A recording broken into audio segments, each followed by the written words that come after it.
Hi everyone, welcome to the world of accelerated computing.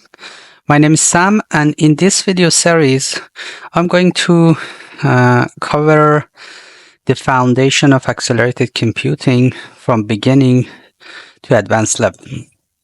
So in the very first module, the focus will be on the overview of this computing option, including topics like GPUs, CPUs, their architecture, and comparison. We're going to also have a hands-on example that can compare the performance of GPUs versus the CPUs to help you better understand the benefit of the accelerated computing. So let's dive in.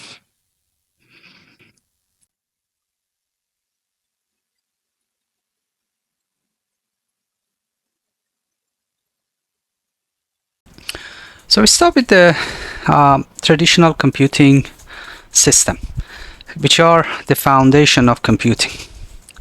So as you can see here, at the heart of the traditional computing system, we got CPUs, or central processing unit, which usually are connected to standard network interface card, or NIC. So you can think of CPU as the brain of the compute system, which handle most processing tasks. While these systems include basic components like system memory and internal drives, these systems were not designed with today's demand of compute in mind. So for example, if you are trying to run AI workload or even some complex data analytics workload, these traditional compute system might struggle. And you may end up seeing CPUs to do all the heavy lifting, which isn't always the most efficient approach. To address the limitation of the traditional compute system, we got this accelerated computing, which is all about speeding up the task and dealing with those limitations that we covered about the traditional computing system by leveraging hardwares and technologies like GPUs or TPUs or even like FPGA. So, for example, if you're thinking about any sort of gaming workload, you can see how the introduction of GPUs actually helped them to have a very compute-intensive gaming technologies with high resolution. Similarly, for things like real-time translation app, the leverage of all these accelerated compute options enable a very good user experience when it comes to the translation or any other types of AI use cases. Now, to better understand how this technology can help, let's start with some basic. So we start with the CPU, which, as we mentioned, is the central processing unit. As you can see here, CPUs include a number of components. So let's dive in each of these individual components. So we start with these cores, which are the primarily processing units for CPUs. We call those as the workhorse of the CPUs. So modern CPUs usually have anywhere around 4 to 64 cores, and then you can think of all these cores as a very highly efficient worker capable of executing instruction at incredibly high speed. They can even like run at several gigahertz, which is like a kind of a high speed. So each core within the CPU can handle complex sequential processing tasks, things like instruction processing unit or even like arithmetic logic unit. So plus all these cores, as you can see here, like in each individual core, we have a layer of cache plus the control. And the same thing's happening. We have like extra L2 and L3 caches within the CPUs. So these are more like a kind of intermediate storage layer, and you can consider it as more like a kind of local warehouse where frequently accessed data is stored. And then these types of caches are usually faster than the main memory of the CPU.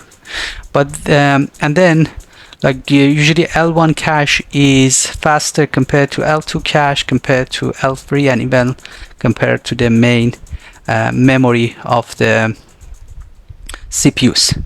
So we call this main memory as dynamic random access memory, or DRAM, which usually serve as the main memory for the whole CPUs. And then the key features of these types of memory is they usually have a large capacity, often ranging from several gigabyte to hundreds of gigabyte. They have a higher latency compared to caches, and also they usually are connected to CPUs via memory controller. And as we mentioned, it actually just provides the main storage for those program or application running on CPUs. So the interaction between all these components, so usually core try to find data from L1 cache. So if it cannot find it, it goes to L2 cache, and then the same process if it cannot find L3, and then main cache.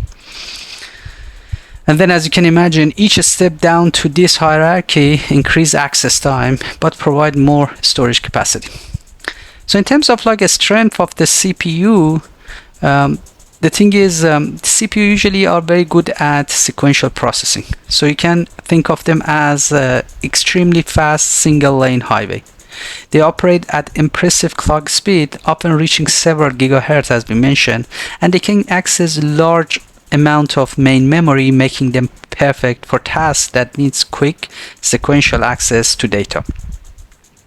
Their architecture is particularly well suited for operations where low latency is crucial. Things like running your operating system or handling real-time user interaction. Also in terms of like the limitation of the CPU, most CPU are restricted to relatively small number of cores, and then you can imagine only a few workers to handle multiple tasks.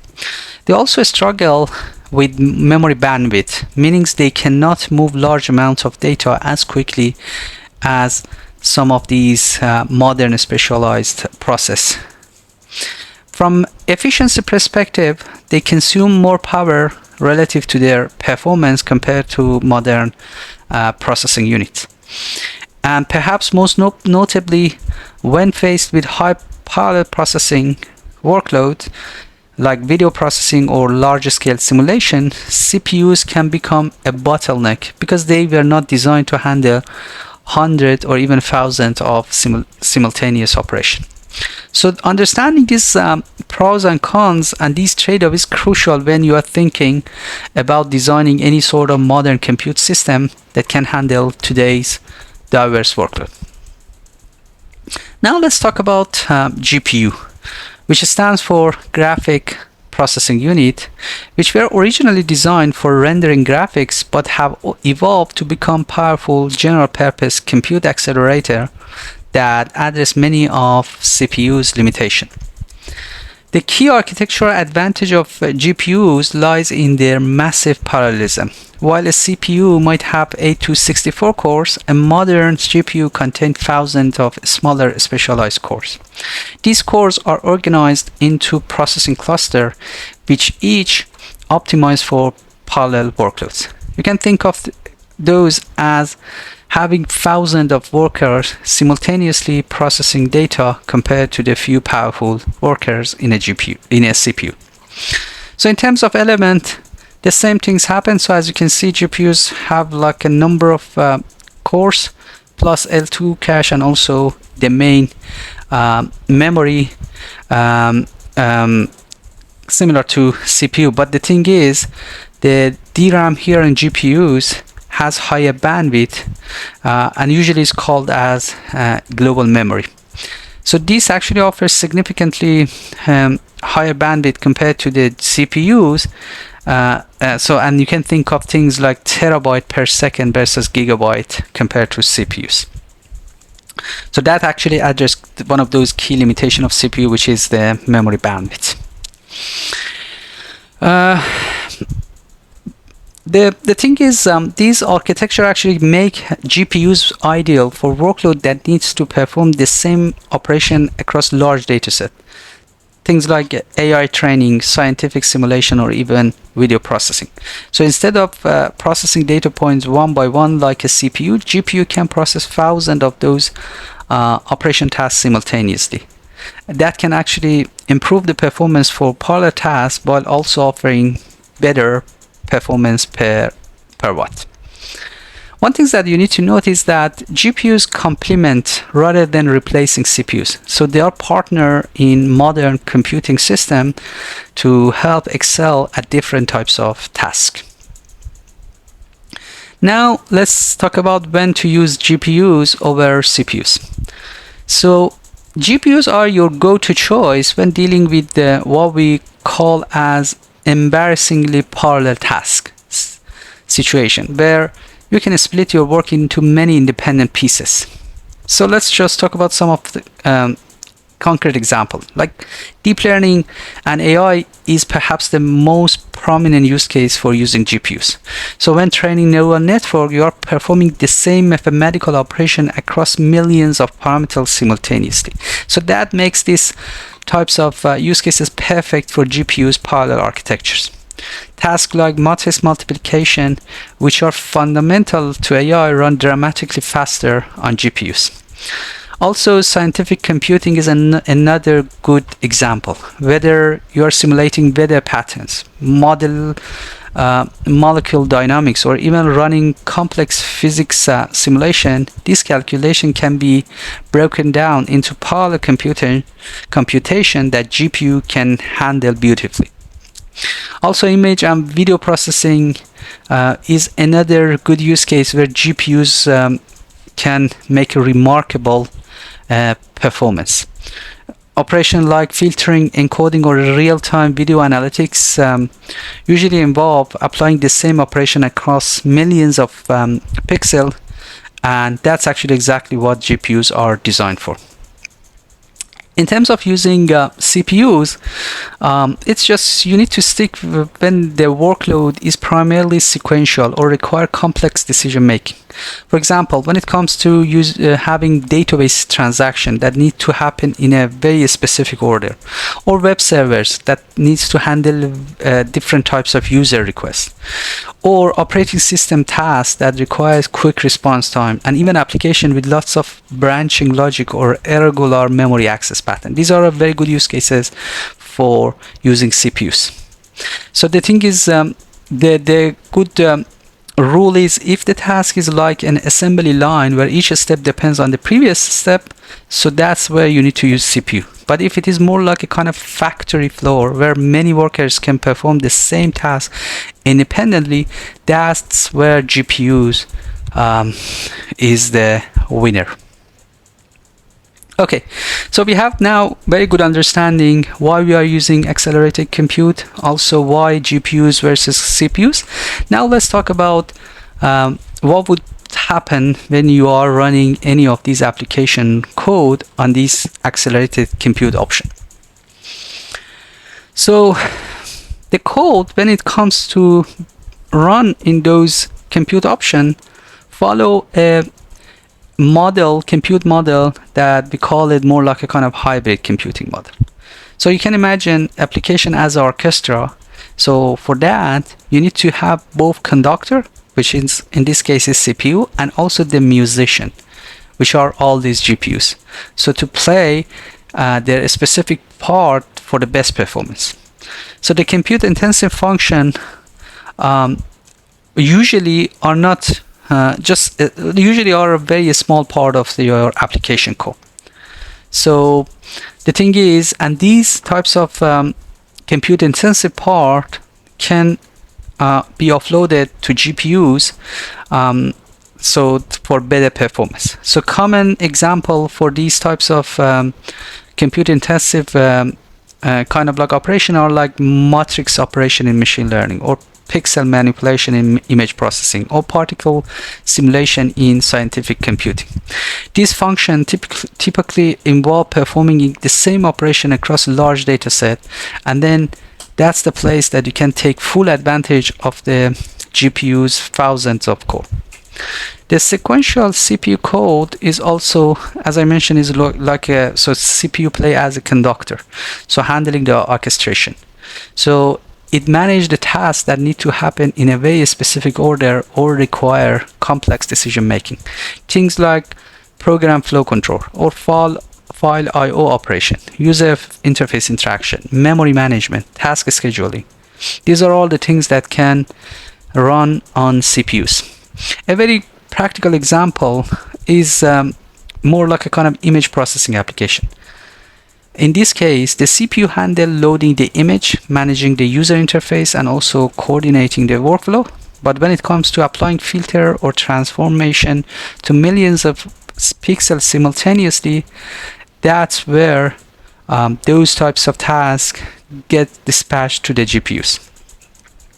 This division actually ensures we are using each processor for what it does best, resulting in a very optimal performance and efficiency. The key to good performance is identifying which part of your code can be parallelized effectively for GPU execution. Alright, now also let's talk about the data processing and the data flow within both CPUs and GPUs. So the thing is, as we covered in the previous slide, so part of the application, part of the processes within any sort of application code run in CPUs, and then some part, which is usually compute intensive one, should run on GPUs for better performance and efficiency.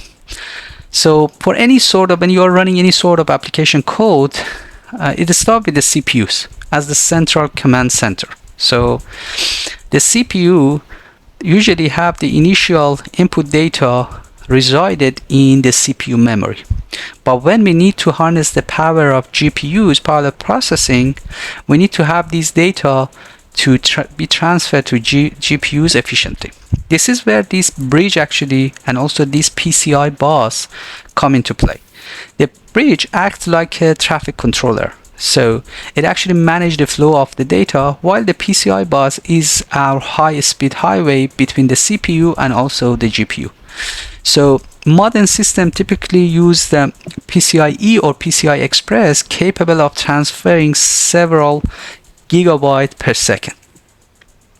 Once the data is reached to the GPUs, we have this sophisticated architecture designed for massive parallel processing. So you can picture this as a very well-organized factory with multiple levels of storage and processing unit are working at the same time. So during this time, the data is strategically cached on the GPUs chips to ensure that thousands of processing core can access those data quickly. This is where the GPU's parallel processing magic happens. Finally, when we are done with the data processing, the data needs to go back to CPUs, and then the processed data is transferred from this GPU memory through the same PCI bus to the CPUs. And then one key thing to optimize this process is to minimize this data transfer between CPU and GPU. So each data transfer is an overhead. So it's best to batch operation on the GPU when possible, rather than constantly moving data back and forth between CPU and GPU. Alright, now we have a very good understanding of key concept of accelerated computing. Let's talk about some of these modern use cases that we see these types of compute options are leveraged. So at the very high end, we have compute data centers. So all these cloud provider like things AI and analytics workload, they leverage these accelerated compute option. So these facilities are purpose-built for handling intensive workload like AI training and high performance computing, where massive parallel processing power is essential. Another area that we see these types of compute options are leveraged are these general purpose data centers, which provide a more flexible infrastructure supporting everything from visualization tasks to deep learning. You can think of those as the Swiss Army knives of computing. So they are versatile enough to handle varied types of workload while maintaining high performance. Moving to virtualization, we have high density virtualization environment that excel at hosting multiple virtual desktop and workstation. These setups are crucial for organizations that need to provide secure centralized computing resources to multiple users. We also have the edge computing category, which is fascinating, and it is split between enterprise edge and industrial edge. So enterprise edge usually handle controlled environment, optimizing local data processing to reduce latency, and while its counterpart designed for rugged environment where reliability is paramount. For each individual compute needs, we have also traditional workstation and mobile workstation. Workstations serve as a powerful personalized computing hub for designers and data scientists, while mobile workstation brings the capability on the go, perfect for professionals who needs computing power with mobility. Each of these modern computing environments represent a different approach to computing, optimized for specific needs. From raw processing power to mobility, from virtualization to edge computing, understanding these destinations help in choosing the right computing environment for the specific use case. Alright, now to put all these learnings together, I prepared an example of how the simple matrix multiplication can happen in both CPU and GPU, and show you the performance between these two.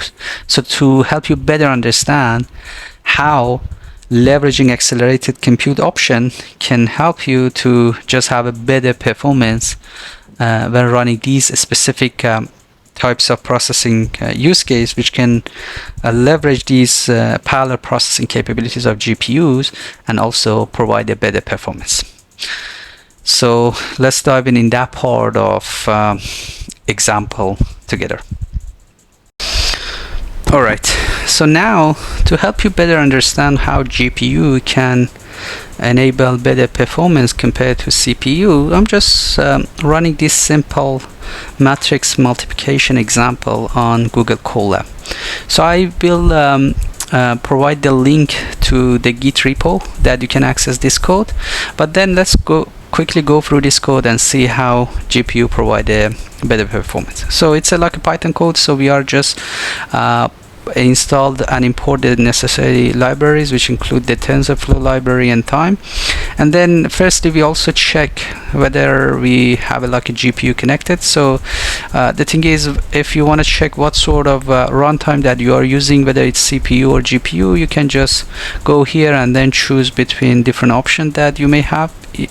In here, I just use this T4 GPU, and then as you can see here, we just check and make sure that there is a like GPU availability. Then we have two metrics, which is as you can see, we just randomly generate two metrics by size of 5,000. And then we also use this is like the way that you can say run this specific computation on CPUs, and then we've done that multiplication on CPUs, like it takes like around 3.44 seconds. And also we did the same process on GPUs, and then here we just compare the result. So as you can see, GPUs is close to 10 times faster than running on CPU. Awesome. So that was just a quick example of to help you better understand how this accelerated computing option can help you achieve a good performance. Awesome. So thanks for joining me in this video on talking about the key concepts in accelerated compute. Stay tuned for future videos. We're gonna go and dive deep on these accelerated computed option from NVIDIA, from Amazon, and all those things. So join me in the future and upcoming videos. Thank you. Bye.